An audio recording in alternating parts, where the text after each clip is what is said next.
I invite forward Andrea Szott. You heard Juan Galloway preach last Sunday. If you were not here, his message is up on our website. Andrea works at New York City Relief Bus. We had a chance to meet a number of months ago. She has a story that we would like to share with you today. So, Andrea, if you don't mind telling us how you got connected, you can come over this way a bit, how you got connected to New York City Relief Bus and a little bit about what drew you there. Okay, thanks for having me, and thank you for partnering with New York City Relief. I was in real estate for 10 years, and I took a leave of absence for a little while my husband and I, our family, fostered a baby girl. And when she was reunited with her family, I felt that God was calling me to do something different rather than going back to real estate. And so I had been volunteering at New York City Relief for a year with not any intention of actually getting a job there.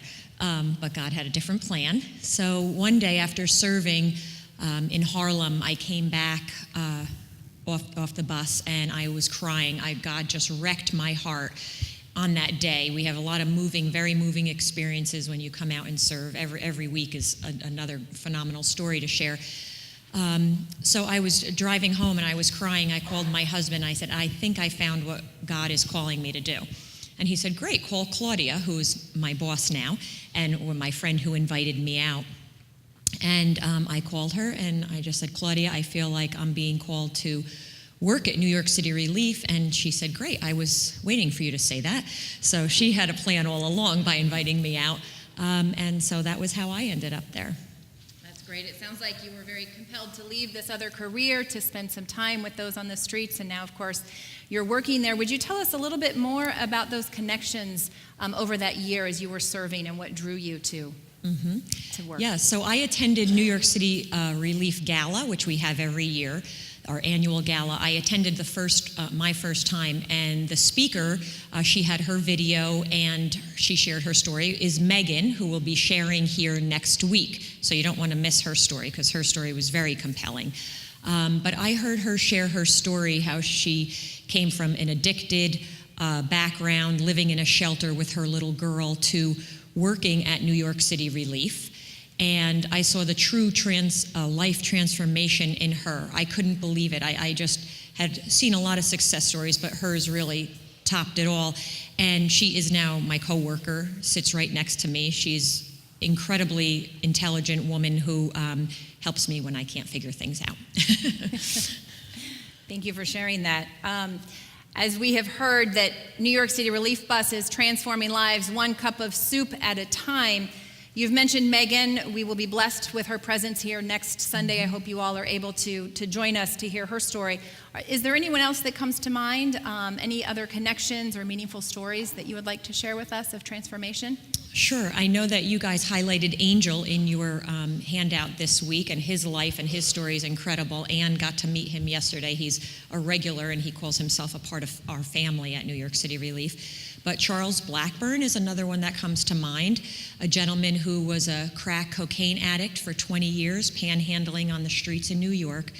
And one day when he had just absolutely had enough, he said a prayer. He said, God, I need help. I don't want to do this anymore. And he felt like he had an instant touch from God, and that the urge to continue to use drugs was taken away from him. And he thought he was going to go back and visit his family and head home, but on his way, he came across our bus. And he said, listen, this is what happened to me. I just had this experience, and I feel like God is changing my life. And we said, okay, well, we are able to get you to New York City Rescue Mission that has a residential program for people with drug addictions. And they stay there for over a year. He's been there for some time now because he stays there and works there.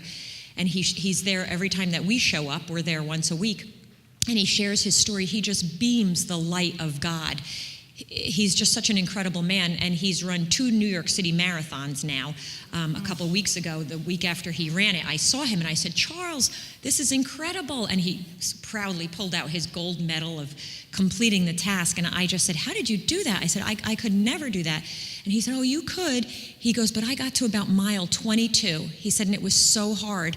He said, but I remembered what God did for me. He said, and I knew I could go the rest of the way. So he has an incredible, compelling story, and you can see the love of Jesus through this man. I know a number of men who attended our men's retreat back in October, I believe, had a chance to hear his story. We also will have his video, his testimony, available online and Facebook, and hopefully we will email that out to you as well so you can see for yourself the way in which God has moved and worked in his life. Andrea, as you heard, our congregation has embarked on a lofty goal to raise $1 for every homeless person who is in a shelter tonight on the streets of New York City. Is there one thing that you would like for this congregation to know, one thing you would like to leave us with as we continue to pray and lift up this lofty goal? Well, I mean, there's a lot of things we could share, but one thing that's really important to remember is that everybody can do something.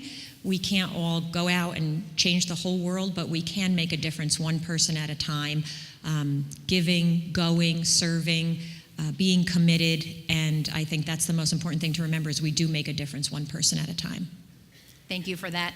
You will have a chance to experience coffee hour, New York City Relief Bus West Side style on your way out. Our mission committee will be out hosting hot chocolate and coffee as well as our Sunday morning treats so that you can get an experience of what the guests come and experience when they come up to the relief bus. So please join us for coffee hour outside, mindful that our 15 minutes of being cold and uncomfortable does not rate and compare to those who are out 7 days, 31 days a month, 365 days a year. So we hope you'll join us for coffee hour outside today. Andrea, thank you for being here. We rest God's blessings upon you and your work with New York City Relief Bus and the ministry as a whole. Thank you. Thanks for being here.